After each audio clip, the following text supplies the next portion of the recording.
Welcome friends, TLD classes में आपका स्वागत है। जैसा कि आपको विदित है, यूनिट नंबर 10 एमपीपीएससी प्रीलिम्स जो आयोग से रिलेटेड है उसके बारे में हम डिस्कशन कर रहे हैं।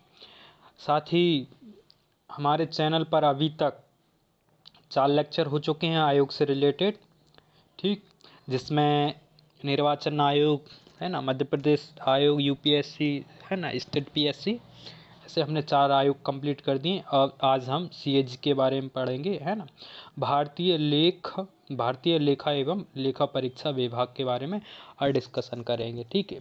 साथ ही अपने दोस्तों को भी जोड़ लें इस चैनल में, ठीक। और इस बार का पीएससी का पेपर भी देखें। हम कुछ दिन में हमारे इस चैनल पे पीएससी का जो इस बार का पेपर हुआ है उसको लेके आएंगे, ठीक। और अपने दोस्तों को भी जोड़ें, चैनल को लाइक, सब्सक्राइब और शेयर भी कर दें, ठीक। चलो, इस टॉपिक पे हम क्या मतलब एक नई स्ट्रेटजी के हिसाब से पढ़ेंगे। साथ ही कैसे पहले पृष्ठभूमि देख लेंगे, कुछ आर्टिकल्स देखेंगे, फैक्ट देखेंगे और अंत में अपन मध्य प्रदेश के बारे में भी थोड़ा सा डिस्कशन करेंगे, ज़्यादा नहीं, थोड़ा सा, ठीक। क्योंकि ज़्यादा डिस्कशन अपन आर्टिकल्स में ही उसके राज्य के बारे में कर लेंगे, ठीक। चलो आगे देखें क्या है अपना।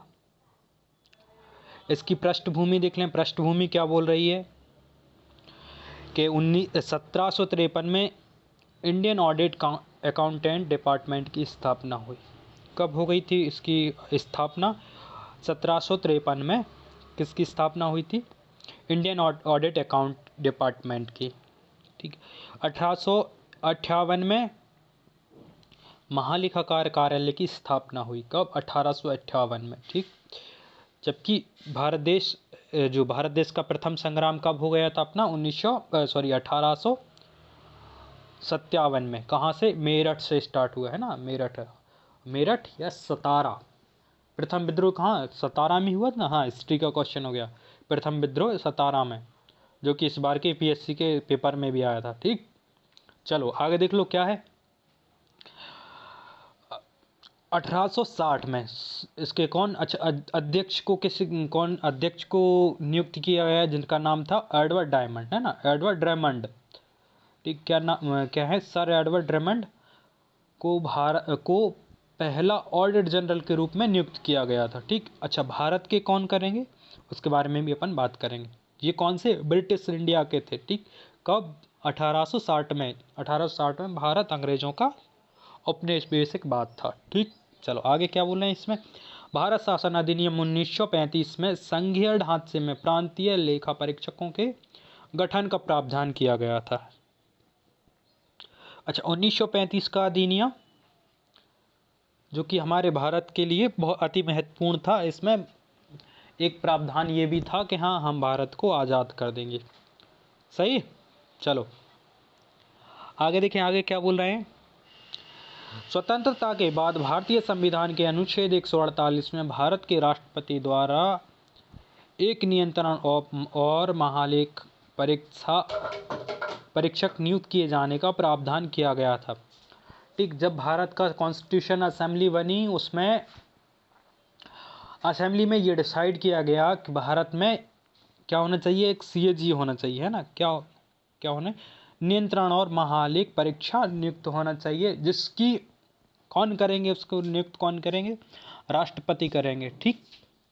ये राष्ट्रपति को एक तोहफे के रूप में दिया गया था कि हाँ, ये राष्ट्रपति के कार्य उसमें आएगा, है ना, क्षेत्राधिकार में आएगा। चलो आगे क्या बोल रहे हैं। 1968 में लेखा बोर्ड की स्थापना हुई, जिसमें एक अध्यक्ष व 3 सदस्य नियुक्त किए गए। अच्छा, सीएजी कैसी निकाय है? एक सदस्य या बहुसदस्य है? तो सीधा ही क्वेश्चन आता है कि सीएजी कैसी निकाय है? तो ये बहुसदस्यीय निकाय, क्योंकि इसमें एक अध्यक्ष है, साथ ही 3 अन्य सदस्य हैं, ठीक। चलो आगे क्या है। 1958 में सीएजी के क्षेत्राधिकार में जम्मू कश्मीर को शामिल किया गया, ठीक। जब भारत का पुनर्गठन आयोग बना था, जिसके अध्यक्ष कौन थे? बताओ कौन थे पुनर्गठन आयोग के अध्यक्ष? प्रथम के। अच्छा, बना कब था? 53 में है। अच्छा, वो तो आज़ादी के बाद बना, कब बना था? अच्छा, कमेंट में बताना है, ठीक। चलो, तो सरदार पटेल थे अपने, सरदार पटेल ने सभी जो भारत का एकीकरण में उनका अहम योगदान था। तो सरदार पटेल ने क्या किया कि सभी रियासतों को मिला लिया, जहाँ तक कि जूनागढ़ और हैदराबाद जैसी रियासत को भी उन्होंने भारत में विलीन कर लिया, जैसे तैसे जो भी पुलिस चार्ज किया, जो भी उन लोगों को दिया, ठीक। किंतु जम्मू कश्मीर नहीं हुआ, जम्मू कश्मीर स्वतंत्र था। साथ ही उसमें जम्मू कश्मीर वाले मैटर में अंग्रेज़ों का भी बहुत सारा सपोर्ट मिल रहा था। तो इसलिए जो कॉन्स्टिट्यूशन की जो असेंबली थी उसने डिसाइड किया कि नेहरू जी भी उस पे बात पे अड़ गए कि हम उसके जम्मू कश्मीर के लिए उसके संविधान को बनाने की आज़ादी देते हैं, साथ ही क्या करेंगे, हम उसके सैन्य और विदेशी मामले देख लेंगे, ठीक। ऐसे करके उनका मतलब एक प्रस्ताव था, उस पर हस्ताक्षर हो गए, ठीक। जैसे ही हस्ताक्षर हुए तो वहाँ पे हमारे संविधान की धारा 35A और 70 धारा लगा दी गई, ठीक। तो जिसमें क्या था कि उन लोगों के लिए स्पेशल प्रावधान था कि वो अपने जो भी कल्चरल एक्टिविटीज़ होंगी या प्रशासनिक जैसी भी नीति होंगी, है ना, लोकल गवर्नमेंट के लिए वो खुद अपने राज्य बना, वो खुद अपना रूल कर सकते थे। तो ऐसे करके उन लोगों ने बना लिया, ठीक। किंतु 58 में क्या किया गया, उन सबको एक तरफा रखा और साथ ही CAG को भी जम्मू कश्मीर में लागू कर दिया कि जो भी जम्मू कश्मीर का जो भी मैटर है, हाँ, कंट्रोल एंड ऑडिट कौन करेगा, हमारा ही जो CAG होगा वो करेगा, ठीक। तो इसके लिए जम्मू कश्मीर को ये अलग से वो नहीं दिया गया था, ठीक। कब ये स्टार्ट अपन ने कब वो कर लिया उसको, 1958 में, ठीक। 1971 के अधिनियम में कर्तव्य शक्ति और सेवा शर्तों का वर्णन किया गया था। संसद ने 1971 में उसके लिए किसके कैग के लिए एक अधिनियम बनाया, साथ ही उसमें क्या किन किन बातों का वर्णन किया गया था, उनकी कर्तव्य के बारे में बात की गई, उनकी सेवा शर्तों के बारे में बात की गई कि उनकी कितने समय तक सेवाएं लेना है, उनके लिए क्या शर्तें होंगी, उनकी मुख्य कर्तव्य क्या होंगे, ठीक। इनके बारे में 1971 के अधिनियम में बात की गई। साथ ही वर्ष 1976 में CAG की कर्तव्य और सेवा शक्ति के अधिनियम 1971 में परिवर्तन किया गया। क्या किया गया? संशोधन किया गया। कब किया गया? 76 में। कौन सा अधिनियम कौन सा था? 71 का अधिनियम था और 76 में उसमें संशोधन किया गया, ठीक। संशोधन क्या किया गया था कि उसे कौन से कार्य से मुक्त कर दिया गया था? लेखांकन के कार्य से मुक्त कर दिया गया, ठीक। पहले दोनों ही कार्य करता था। क्या क्या करता था? ऑडिट का काम करता था और कंट्रोलर का काम भी करता था, ठीक। लेकिन कहाँ या क्या क्या कर दिया इन लोगों ने? उसे लेखांकन के कार्य से मुक्त कर दिया, ठीक। कब? 1976 में 71 के अधिनियम में संशोधन करके, ठीक। थोड़ा सा पेचीदा है बट इसको समझें। चलो, सामान्य जानकारी देख लो। संविधान के अनुच्छेद 148 भाग 5 में इसका वर्णन किया गया है। अच्छा, भाग 5, ठीक। यूपीएससी किस भाग में कौन से भाग में वर्णन है ये बताओ ज़रा, ठीक। कमेंट बॉक्स में कमेंट करके बताओ कि यूपीएससी मैंने लेक्चर कंप्लीट करा दिया है, यूपीएससी कौन से भाग में है संविधान के, ठीक। अच्छा, इसके आर्टिकल कौन सा है कैग का आर्टिकल 148 है। अच्छा, कैग के आर्टिकल, टोटल आर्टिकल कितने हैं, कहाँ से कहाँ तक वर्णन किया गया है? तो आर्टिकल देख लो, 148 से 151 तक कैग का वर्णन किया गया है ना। 48, 49, 50, 51, मतलब टोटल 4 आर्टिकल्स में इसका वर्णन किया गया है, ठीक। इसकी प्रकृति कैसी है? प्रकृति देख लो, प्रकृति कैसी है? स्वतंत्र है व संवैधानिक निकाय है। स्वतंत्र है, वो किसी के अधीन काम नहीं करेगी। साथ ही संवैधानिक निकाय है जिसका सीधा वर्णन कहाँ पे दिया गया है, हमारे जो भारत का संविधान है उसमें इसका जिक्र किया गया है। किसका? कैग का। ठीक।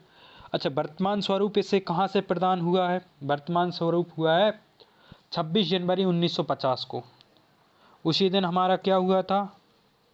26 जनवरी 1950 को क्या हुआ था? कोई बताए जरा। हाँ बताना कमेंट में। ठीक, चलो। मुख्यालय कहाँ पे है इसका? नई दिल्ली में। ठीक। प्रथम प्रमुख कौन थे? देख ही लिया था अपन ने। ठीक। अच्छा, भारतीय के बारे में देख लो। भारतीय कौन है? बी नरहरि राव, है ना। कब बने ये? 1948 से 1954 के बीच रहे। ठीक। चलो देख आगे देखें और क्या है। सामान्य जानकारी हो गई। अच्छा, वर्तमान में कौन है? वर्तमान में कौन है इसके? गिरीश चंद्र मुर्मू। नंबर कौन सा है इनका? 14वां नंबर है। 14वें नंबर के सीएजी हैं। अब जो आएंगे वो कौन से नंबर के होंगे? 15वें नंबर के सीएजी होंगे। ठीक। अच्छा, डॉक्टर अंबेडकर क्या बोल रहे हैं? डॉक्टर अंबेडकर ने महालेख परीक्षक भारतीय लोकतांत्रिक व्यवस्था में भारत सरकार की रक्षकों में से एक होगा। डॉक्टर अंबेडकर कह रहे हैं कि जो भी लोकतांत्रिक देश है या अपना लोकतांत्रिक भारत देश है, उसमें से जो भी उसके रक्षक हैं उनमें से सीएजी एक है। एक हो गई सीएजी, मतलब एक है, मतलब मुख्य है। ठीक। और कौन कौन से हैं? तो उच्चतम न्यायालय को भी उन्होंने यही कहा था। निर्वाचन आयोग भी ऐसा ही निकाय है, और लोक सेवा आयोग भी ऐसा ही निकाय है। लोक सेवा आयोग एंड यूपीएससी। ठीक।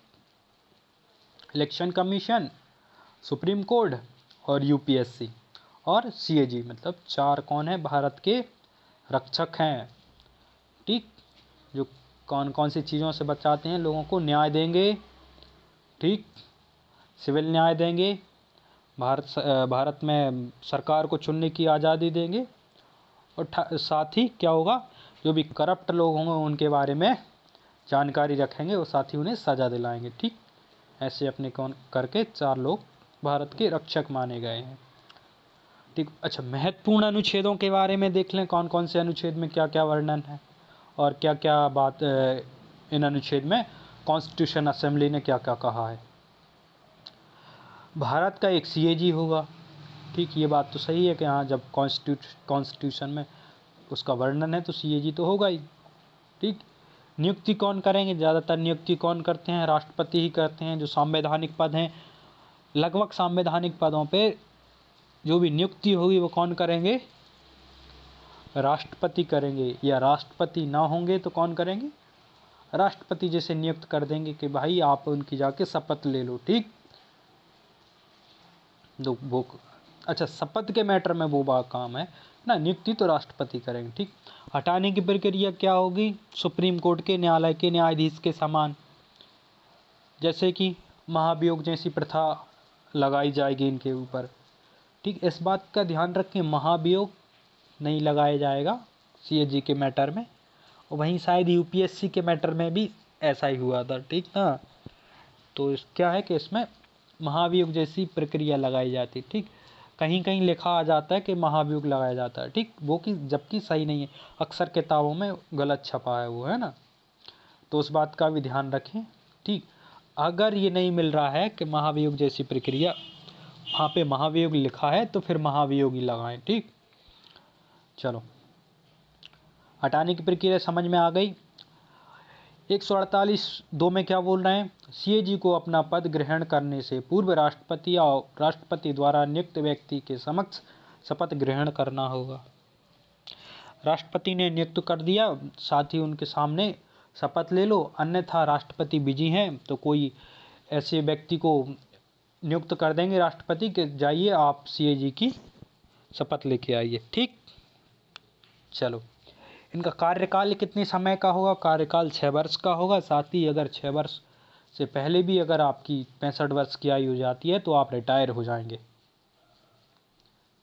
समझ गए? दो चीज़ें हैं, दो आहर्ताएँ लगाई क्या? या तो 6 वर्ष काम कर लो या 65 वर्ष की आयु कंप्लीट कर लो, 2 में से कोई एक पहले हो गया तो आप रिटायर हो जाएंगे। ठीक, तो 6 वर्ष और 65 वर्ष की आयु। ठीक, सीएजी राष्ट्रपति को किसी भी समय अपना त्यागपत्र देकर पदमुक्त हो सकते हैं। सीएजी चाहें तो अपना त्यागपत्र दे दें कि अब हमें कार्य नहीं, हमें कोई भी काम नहीं करना है आपका। ठीक है, ये लीजिए आपका, हमने अपना रिज़ाइन कर दिया। ठीक, कौन? सीएजी ऐसे राष्ट्रपति को कह सकते हैं। ठीक, कह नहीं सकते, त्यागपत्र देते हैं। समझ गए? चलो आगे देख लो। अनुच्छेद 148(3) में क्या बोल रहे हैं? वेतन व सेवा शर्तें संसद द्वारा तय होंगी।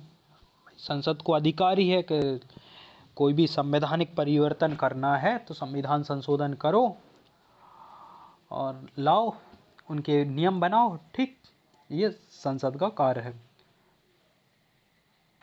अच्छा, सीएजी के बारे में एक और बात क्या है कि नियुक्ति के बाद अलाभकारी परिवर्तन नहीं होंगे, कोई भी अलाभकारी परिवर्तन नहीं किए जाएंगे। मतलब क्या हुआ? कहने का तात्पर्य यह है कि कोई भी सीएजी अगर नियुक्त हो गया है तो उसके कार्यकाल के दौरान उनकी वेतन भत्तों में या सेवा शर्तों में कोई भी परिवर्तन नहीं किया जाएगा।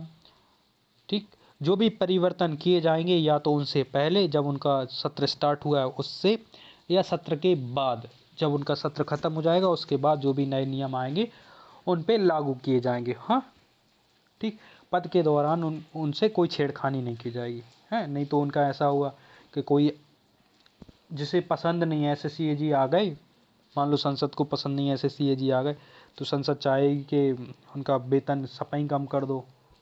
हाँ, तो ऐसा नहीं होगा। ठीक, ये कहाँ? सीधा संविधान में कह दिया है, अलाभकारी परिवर्तन नहीं कर सकते आप। ठीक, संसद के महालेखा परीक्षा अधिनियम 1971 की धारा 3 में वेतन सर्वोच्च न्यायालय के न्यायाधीश के समान मिलेगा। ठीक, 1971 में जो अधिनियम पारित हुआ, संसद ने पारित किया, तो उसमें क्या कह दिया गया कि जो वेतन होगा वो किसके समान दिया जाएगा? सर्वोच्च न्यायालय के न्यायाधीश के समान। ठीक है, चलो धारा 4 में क्या बोलना है? धारा 3 में तो उनके वेतन के बारे में कह दिया और अलाभकारी परिवर्तन नहीं होंगे, और ये बात कौन? संसद तय कर देगी। ठीक, चलो धारा 4 में क्या क्या बोल रहे हैं?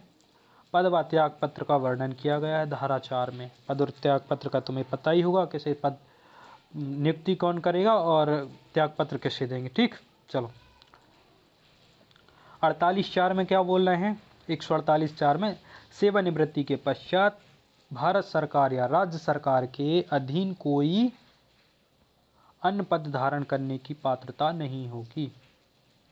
ठीक, कहने का तात्पर्य यह है कि जब एक बार आप सीएजी बन जाएंगे, यानी एक बार आप भारत के सीएजी बने, तो आपको ना तो राज्य के ना ही केंद्र सरकार के कोई भी अन्य पद पर आप आसीन नहीं हो सकते हैं। तात्पर्य है कि क्योंकि सीएजी बहुत बड़ा पद है, उसके बाद आप छोटे पद पे नहीं आ सकते, क्योंकि एक रिस्पेक्टफुल पद है। तो इसके बाद फिर आप, ठीक है, आप रिटायर हो जाइए, आप बैठिए घर। हाँ, तो ऐसा करके इसलिए वो नहीं हो सकते। ठीक, लेकिन संसद के दो सर्वोच्च न्यायालय के संदर्भ में थोड़ा सा अलग है। सर्वोच्च न्यायालय के उसमें होता है जब रिटायर हो जाते हैं ना न्यायाधीश, तो उसमें क्या वो क्या करते हैं कि फिर उनको रिक्वेस्ट करके बुला लेते हैं कि ठीक है आप आ जाइए। मतलब अच्छा, कोई गंभीर मैटर होता है तभी आते हैं वो, है ना, रिक्वेस्ट करने के बाद, ऐसे नहीं आते हैं। ठीक, फिर तो जैसे वो हो जाते हैं ना, क्या बोलते हैं, सबका त्याग कर देते हैं बस, ऐसे करके वो अपना वो करते हैं। ठीक, अच्छा 45 में क्या, सॉरी 148 के 5 में क्या बोल रहे हैं? सीएजी का प्रशासनिक नियम सीएजी की सलाह से राष्ट्रपति बनाएंगे। अच्छा, जो भी सीएजी के लिए जो प्रशासनिक नियम होंगे, उनके कार्यालय के लिए जो भी नियम बनाए जाएंगे तो सीएजी के थ्रू राष्ट्रपति द्वारा बनाए जाएंगे। मतलब सीएजी उन पे सहमति जता देंगे कि ठीक है ऐसे ऐसे नियम बना दीजिए हमारे लिए, तो राष्ट्रपति उसके लिए मोहर लगा देंगे, या राष्ट्रपति कहेंगे ठीक ये नियम आपके लिए आज से लागू होते हैं, तो वो उनके प्रशासनिक नियमावली तैयार हो जाएगी। किसके द्वारा? राष्ट्रपति के द्वारा। लेकिन सलाह किससे ली जाएगी? सीएजी से, जो उनके अध्यक्ष होंगे। ठीक। अनुच्छेद 148 6 में क्या बोल रहे हैं? सीएजी के वेतन भत्ते पेंशन आदि भारत सरकार की संचित निधि पर भारित होंगे। जो भी भारत सरकार की संचित निधि होगी उस पर सीएजी के जो भी क्या वेतन होगी, उनके खर्चे होंगे, साथ ही जो भी परीक्षा पे व्यय किया गया है और अन्य कई मामले कि जो भी पैसा खर्च होगा वो कहाँ पे? भारत सरकार की संचित निधि पर भारित होगा, मतलब भारत सरकार की संचित निधि को देना पड़ेगा। आगे क्या बोल रहे हैं? वो आर्टिकल खत्म हुआ। 148 में काफ़ी सारी बातें हैं। ठीक। अब 149 है ना, 149 क्या बोल रहा है? नियंत्रण एवं महालेखा परीक्षा अधिनियम 1977 के अनुसार कैग निम्नलिखित खर्चों का लेखा परीक्षा करता है। ठीक। 1977 क्या क्या करता है?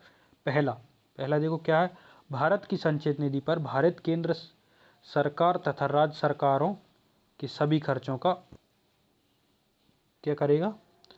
लेखांकन करेगा। लेखांकन नहीं, उसका ऑडिट करेगा, देखेगा उसमें कहाँ कहाँ क्या क्या किया गया है, कौन कौन से में, केंद्र का भी और राज्य सरकार का। पहला हो गया। दूसरा क्या बोल रहे हैं? भारत की आकस्मिक निधि और लोक निधि के सभी खर्चों का राज्य की संचित निधि एवं प्रत्येक केंद्र शासित जहाँ विधानसभा हो वहाँ का भी क्या क्या देखेगा। ठीक। सभी जगह के आकस्मिक निधि, भारत सरकार की जो आकस्मिक निधि है। ठीक। और लोक निधि। ठीक है, लोक कल्याण के लिए जो भी निधि बनाई जाती है। और कहाँ की? केंद्र की भी देखिए, और जहाँ विधानसभा हैं वह उस जगह की भी, और केंद्र शासित जो प्रदेश हैं उनकी भी देखेगी। ठीक। आगे क्या बोले? राष्ट्रपति या राज्यपाल के निवेदन पर किसी अन्य प्राधिकरण के लेखाओं की भी लेखा परीक्षा करता है। जैसे स्थानीय निकाय हो गए हैं, स्थानीय निकायों की लेखा परीक्षा। ठीक। कहने का तात्पर्य क्या है? ये भारत और राज्य और केंद्र शासित और विधानमंडलों की तो ये करता ही है ना। साथ ही और किसकी? कोई एनजीओ हो गई, उन लोगों के बारे में भी अपना ऑडिट देगा। ठीक। और क्या होगा? एनजीओ हो गई है ना, जो स्थानीय निकाय हो गई।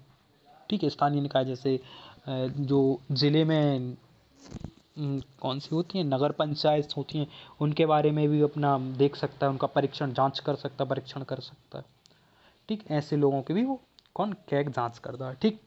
अच्छा, कैग क्या है? कैग समस्त सरकारी खरीद व बिक्री की जांच करता है। ठीक। तथा यह देखता है कि इसमें कितनी मितव्ययिता की जा सकती थी। मितव्ययिता का मतलब ही क्या है? खर्चे को कम करना है ना, कम से कम आका जाए। है कोई सी भी चीज़ मान लो, आलू मान लो, आलू खरीदना था, आलू हमने 10 किलो आलू खरीदा 100 रुपये में। ठीक। जबकि हम उसे खरीद सकते थे कितने में? 70 रुपये में। तो ठीक, जो 30 रुपये हुआ, 30 रुपये उसमें क्या हुआ? मितव्ययिता का भाव था 30 रुपये। ठीक। जो 30 रुपये अपन ने एक्स्ट्रा व्यय कर दिया वो नहीं करना चाहिए था। तो वही क्या है, 30 रुपये 70 रुपये में खरीद लेते तो हम 30 रुपये की मितव्ययिता कर लेते, यानी 30 रुपये की बचत कर लेते थे। मितव्ययिता का मतलब ही क्या है? बचत करना। ठीक। तो यही बताता है, क्या बताता है कि अपन ने जो भी भारत के खर्चे किए हैं उनमें हम कम से कम इतना रुपये और बचा सकते थे, लेकिन हमने उसका सही से मूल्यांकन न करने के कारण ये इतना पैसा और खर्च कर दिया। ठीक। चलो आगे आगे क्या बोलना है? अनुच्छेद 150 में क्या है? अनुच्छेद 150 में बोलना है, संघ और राज्य की लेखाओं को ऐसे प्रारूप में रखा जाएगा जो राष्ट्रपति सीएजी की सलाह पर निर्धारित करेंगे। ये सीधा राष्ट्रपति के संदर्भ में कहा गया है ना। केंद्र और राज्य को ऐसे प्रारूप में रखो जो राष्ट्रपति तय कर देंगे, उन्हें वहीं रहना पड़ेगा, है ना। उसमें कोई परिवर्तन नहीं कर सकता, वो सीधा राष्ट्रपति के पावर है। ठीक। 51 में क्या बोल रहे हैं? 151 में प्रतिवर्ष राष्ट्रपति कैग की रिपोर्ट को संसद के पटल पर रखेंगे तथा राज्यपाल राज्य के विधानमंडल के समक्ष रखेंगे। कैग की जो प्रतिवर्ष की रिपोर्ट आएगी, कैग अपनी एक रिपोर्ट बनाते हैं प्रतिवर्ष। रिपोर्ट बनाने के बाद वो रिपोर्ट किसे सौंप देंगे? राष्ट्रपति को सौंपेंगे और राष्ट्रपति उस रिपोर्ट को कहाँ दे देंगे? राष्ट्रपति देंगे संसद, और संसद के पटल पर उस पर डिस्कशन होगा। ठीक, साथ ही राज्य के लिए क्या है, राज्य के लिए क्या बात कर रहे हैं? राज्य के लिए राज्यपाल को सौंप देंगे, राज्यपाल राज्य के विधानमंडल के समक्ष प्रस्तुत कर देंगे, और साथ ही राज्य के विधानमंडल के समक्ष रखे तो जो विधानमंडल के जो मेंबर्स हैं वो उस पर डिस्कस करेंगे। ठीक, सीएजी अपनी 3 प्रकार की रिपोर्ट्स हैं किसे राष्ट्रपति को सौंपता है, या 3 प्रकार के प्रतिवेदन राष्ट्रपति को देते हैं। ठीक, कौन कौन से हैं? विनियोग का देता है, विनियोग लेखाओं पर लेखा परीक्षा रिपोर्ट तैयार करता है, वो राष्ट्रपति को देता है। वित्त लेखाओं पर लेखा परीक्षा रिपोर्ट तैयार करता है, वो राष्ट्रपति को देते हैं। सरकारी उपकरणों पर लेखा परीक्षा रिपोर्ट जो आएगी वो राष्ट्रपति के समक्ष प्रस्तुत करते हैं। ठीक, 3 प्रकार की हो गई। विनियोग मतलब ट्रेड्स के बारे में, वित्त मतलब पैसा के बारे में, सरकारी उपकरण मतलब जो डिफेंसेस के इंस्ट्रूमेंट अपन परचेज करते हैं भारत के लिए, या अपन खुद परचेज ना करें, खुद अपन बनाएं। ठीक, ऐसा करके। ठीक, तो आगे क्या बोले हैं? राष्ट्रपति इन रिपोर्टों को संसद के दोनों सदनों के समक्ष के सभा पटल पर रखवाते हैं। इसके उपरांत लोक लेखा समिति इनकी जांच करती है और इसके निष्कर्षों से संसद को अवगत कराती है। अच्छा, 2 चीज़ें देखिए, सदन के दोनों पटलों पे रखी जाएगी रिपोर्ट जो भी आएगी। इसमें मुख्य भूमिका किसकी है? लोक लेखा समिति की। अच्छा, लोक लेखा समिति के वर्तमान के अध्यक्ष कौन है? जरा कमेंट में बताओ मुझे। हैं, अच्छा, मेंबर्स कितने हैं लोक लेखा समिति में? ठीक, तो संसद के जो मेंबर्स हैं उन्हीं में से कुछ लोगों को उठाएंगे और लोक लेखा समिति का मेंबर बना देंगे। फिर उस पर वो डिस्कस करेंगे और वही लोक लेखा समिति फिर अवगत कराएगी उनके निष्कर्षों पे। और क्या हो सकता था? क्रिएटिविटी, मतलब समझ रहे हैं ना, लोक लेखा समिति का कार्य जो ये क्रिएटिव करना हो और चीज़ों को, है ना, जो अगर चीज़ पेचीदा है तो उसको सरल बनाएगी। ठीक, अगर उनको लग रहा है इससे और अच्छे से क्रिएटिव करके हम लोग अच्छा कर सकते थे तो वो उसका लोक लेखा समिति का कार्य होता है। ठीक, चलो आगे देखो। आगे मध्य प्रदेश के बारे में है। मध्य प्रदेश के बारे में क्या है?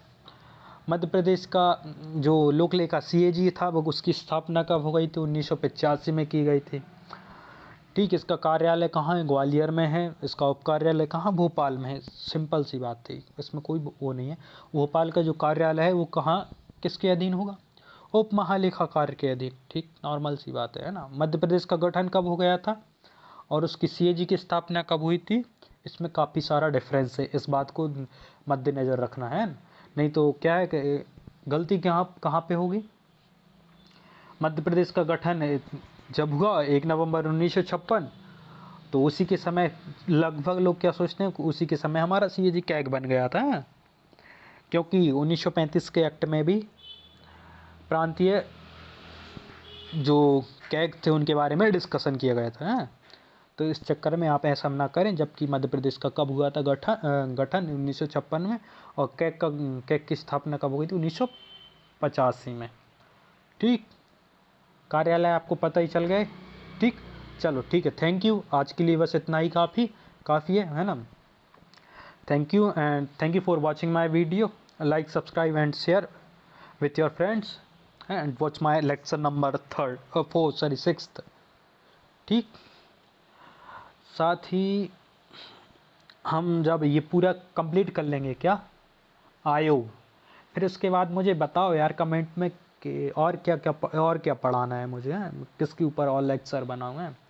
आगे मैं कुछ दिनों में पेपर भी सॉल्व करवाता हूँ। ठीक, देखो 1-2 दिन में मैं वीडियो अपलोड करूँगा, उसको भी देखें इस बार का पेपर कैसा आया था पीएससी का। ठीक है ना, चलो ठीक है, थैंक यू।